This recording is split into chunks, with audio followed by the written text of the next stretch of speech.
everyone. Here we are, Anna Terranova and Robin Moser again for the Tipsy Realtor. And today we're doing the cocktail 9 to 5. And we're going to talk about... I've been practicing this all day. Like, you know, you're doing Rocket Man another day, we was sitting. I was been sitting 9 to 5 all day. Well, we're doing 9 to 5 the cocktail. And we're going to talk about the day in the life of a realtor. And the reason we picked this as a subject is because we actually get asked all the time about what's it like to be a realtor, or people wanting to be a realtor, or anything like that. So we thought it would actually be kind of a fun topic for those of you who've ever wondered, do you want to be a real estate agent? What is the job really like? And we're going to give you the good, the bad, and the ugly about the industry of being a licensed real estate agent. Yeah, and if you're just wondering, what do we do all day? Like, you know. But first is cocktail, right? So we're doing 9 to 5. So 9 to 5. Never tried it before, never heard about it. We just searched it up. Did you try this one before? I have never tried this one, but actually it's a super simple cocktail. You're tired. So I guess it's an after work cocktail, not the lunch cocktail. Okay, let's hitting it hard. It's gonna be a strong lunch. On board. Now I personally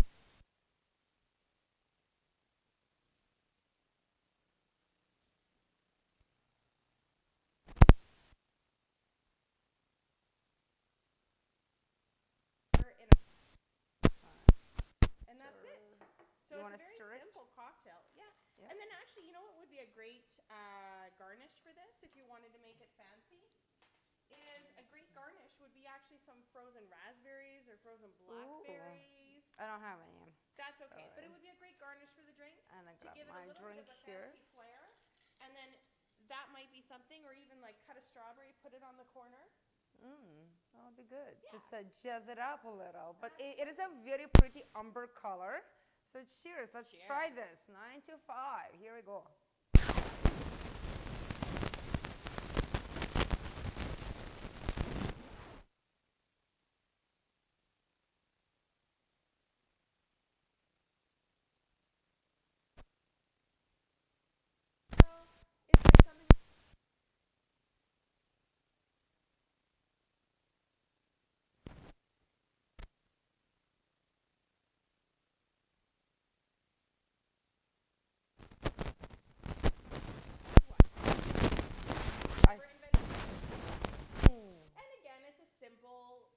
It's a simple recipe. It's not complicated.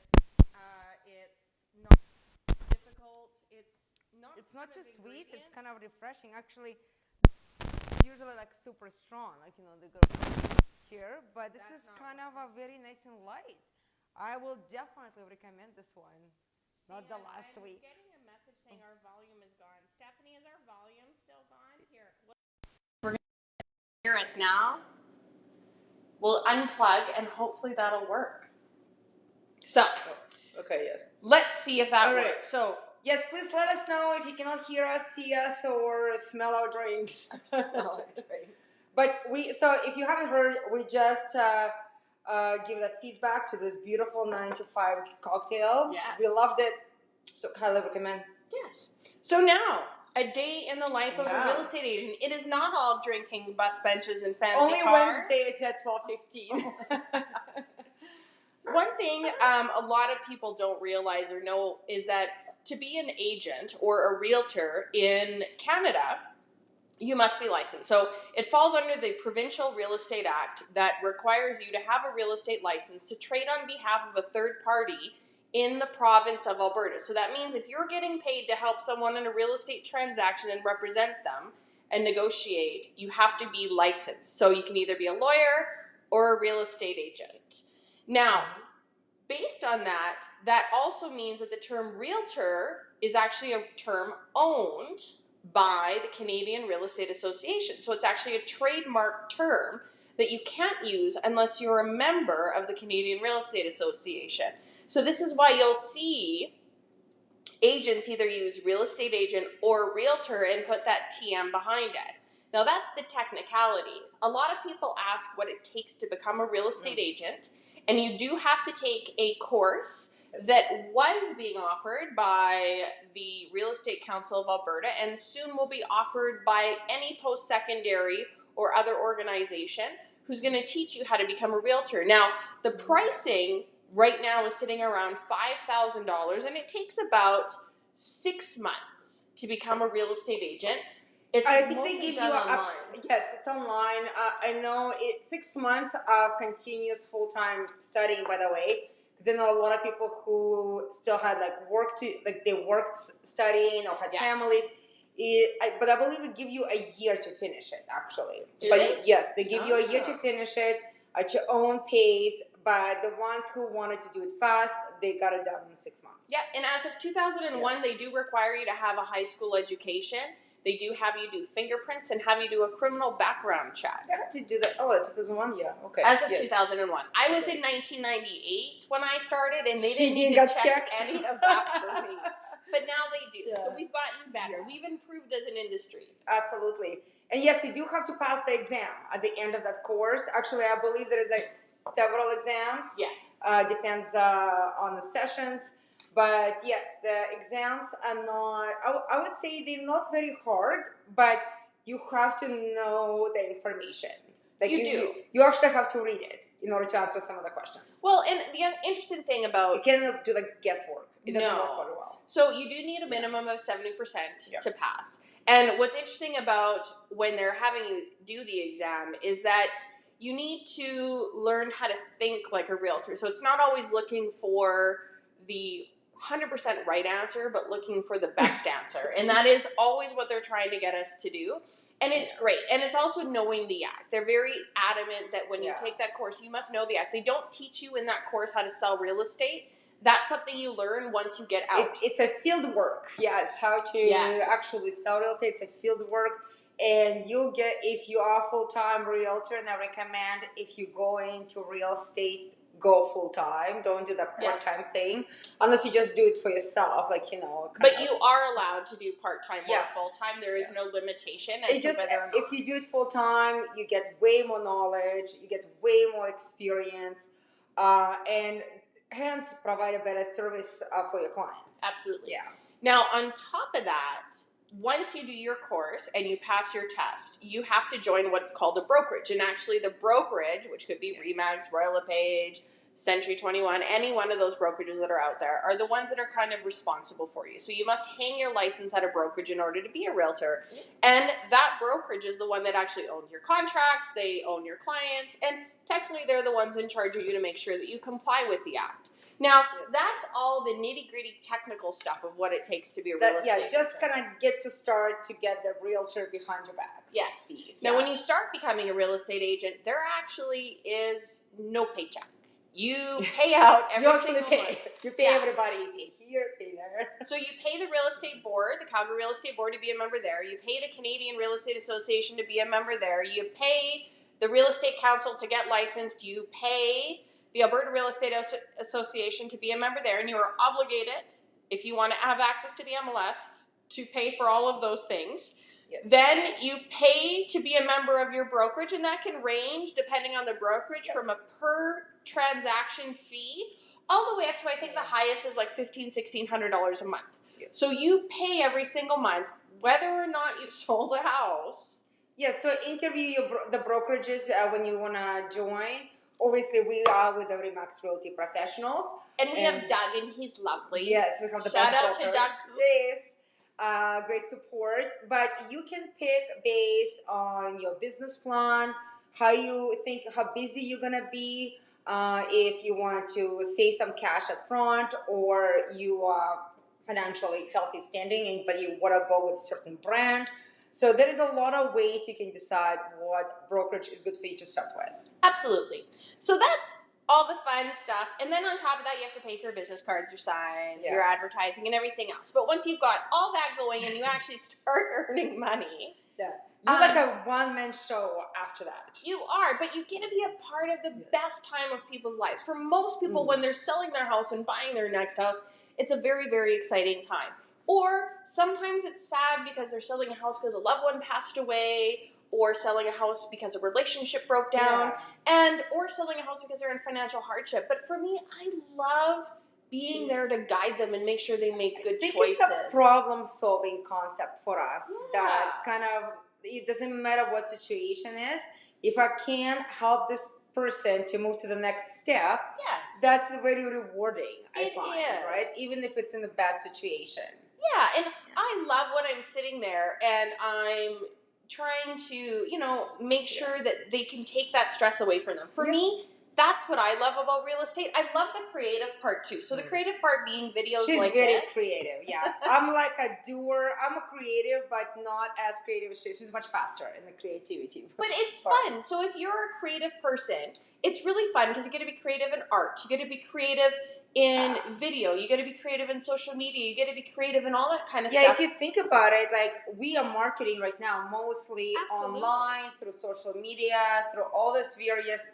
It's not just printing. Remember print, and so there is a lot of ways you can use your past experiences and bring into real estate to connect with future clients and audience. You know what, just talking about that, you know what I think I love about real estate and selling houses is I get to show people's best side. So like when their house goes up for sale, I get to show the best side of their house. I get to be their best friend. I get to make people see the best of it. And I actually think that that's one thing that I love because it's that inspiration side, right? Like getting people to see their best side, their potential, all that kind of stuff. And that's really one of the great parts about being a real estate agent because a lot of times, and a lot of people don't realize this, we work evenings and weekends. So when it comes, like I laugh when there's a stack because I just think, sweet, I can show houses during the day now. That's what I believe. So when COVID hit, I was like, okay, well, this is actually pretty good because with everyone at home, we can actually show more houses during the day because there's a little bit more flexibility. So that was kind of cool for us.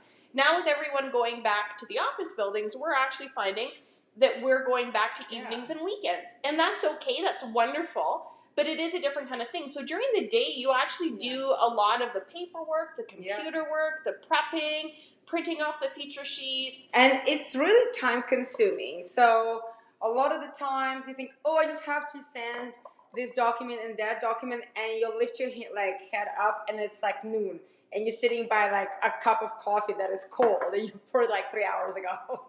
Well, and also is during the day you're doing a lot of like air traffic control, right? You're getting the mortgage brokers to talk to the clients, or you're getting the clients to send documents to the mortgage brokers. Lots of following up. Yeah, calling lawyers, making sure that they have the documents, talking to clients, making sure that they've talked to their lawyers. Remember that in an ideal world, if you had like one client that you only focus per day, that would be like probably really relaxed and organized. But unfortunately, it doesn't work this way. Like, you often multitasking with many clients at the same time. You're selling, buying, start looking, you're booking listing appointments.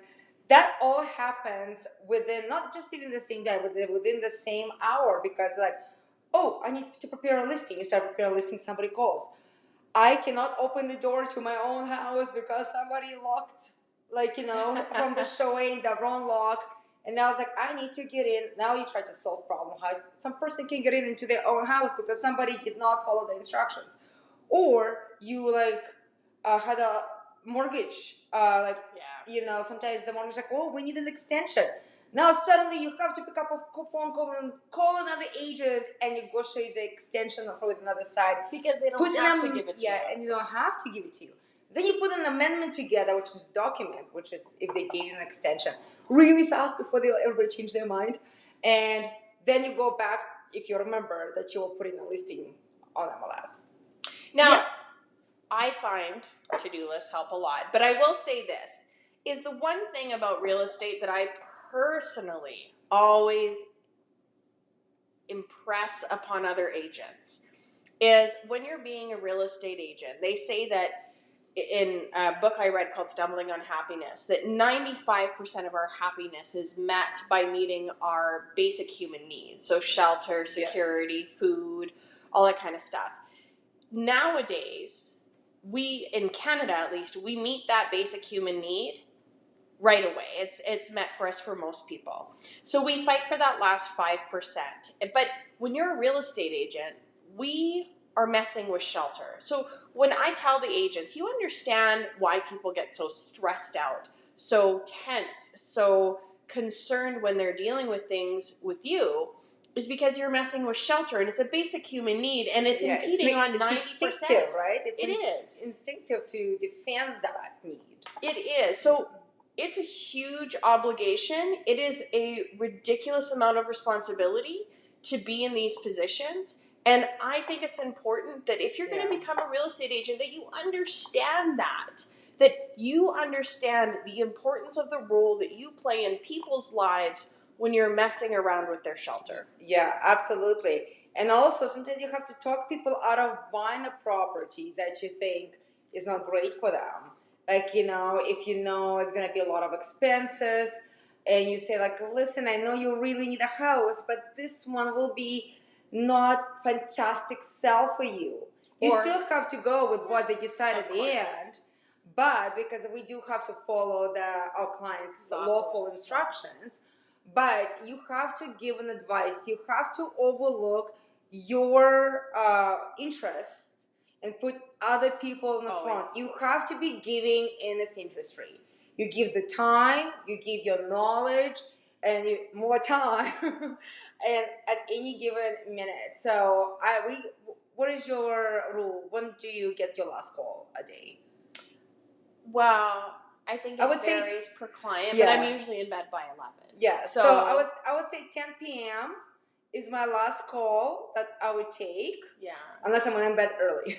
Yeah, usually I'm in bed by 11, but if we have clients, and depending on their situation, because obviously there's always a time where maybe you need to take a call a little later. Especially if there's time change and things like that. Yeah. But technology's really changed real estate and how it's worked. Because back in the old days, we used to present in person, and I remember staying up till 3 a.m.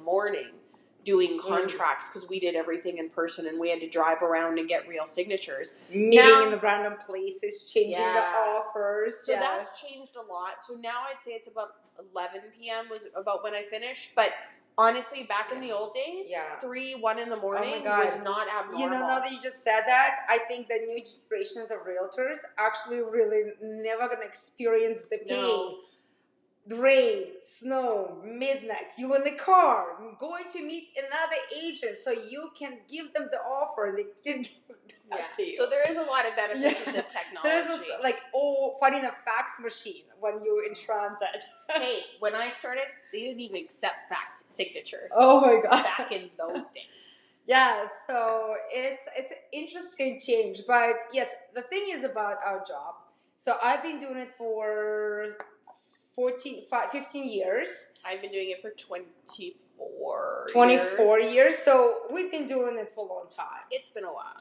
And, people's like, well, so you like it? Like, that's the question. Love it. I would honestly do it for free if I didn't have to pay my own bills. Right? If you had no bills, totally. I would do it for free. I've been doing it for like almost 16 years. Actually, in June will be 16 years. I was like, obviously, I love my job. Like, it's always exciting. It's challenging. There's always a first. Absolutely. After so many years, I said, well, that's the first one. It's always surprising. Lots of learning. So, yes, I would say it's a mindfully and like mentally and physically challenging jobs, I would say. It is.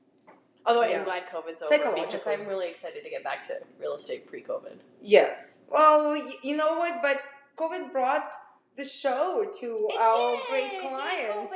If we didn't have COVID, there would be no Tipsy Realtors. All right. Yes. So speaking of the Tipsy Realtors, we have prizes.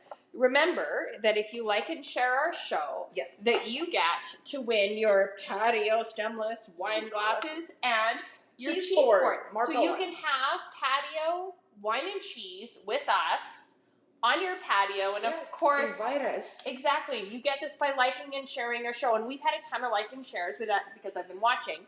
So thank you, but keep going. Because the more you like and share, the better chance you have to win. Yes. And even if you've liked and shared our show before, you get an entry for every time you do it. On different social media as well. So your name gets entered more than once. And more than once chances to win. I hope you enjoyed some of the behind the scene kind of stories. If you guys have any questions, please let us know. We'd love to hear your feedback. And the next show, what are we doing next show? What have we decided on? We are doing the Cosmopolitan. Classic for me. Love it. We are going to have 3 women sit around discuss with us about what they look for when they're buying a home and what they prioritize, just like we've done for the men, just like we've done for the children. I feel like we have to remix those after. Together. Yeah.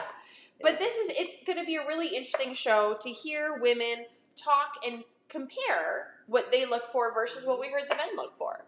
If you're a woman and you would like to be on the show next Wednesday at 12:15, why don't you give us a comment? Absolutely. Let us know if you want to be. So Be famous. Be famous. Yeah. Be Tipsy Realtor famous. Yes. Thank you so much for joining us today, and we appreciate it. We always appreciate your guys' support and feedback. And of course, if you know of anyone buying or selling real estate in the next 6 to 12 months, have them call me and Anna, because we are the agent that is going to make sure that we always put their interests first, that they're educated, that they understand. And Anna's going to play the song. I'm going to play the song again.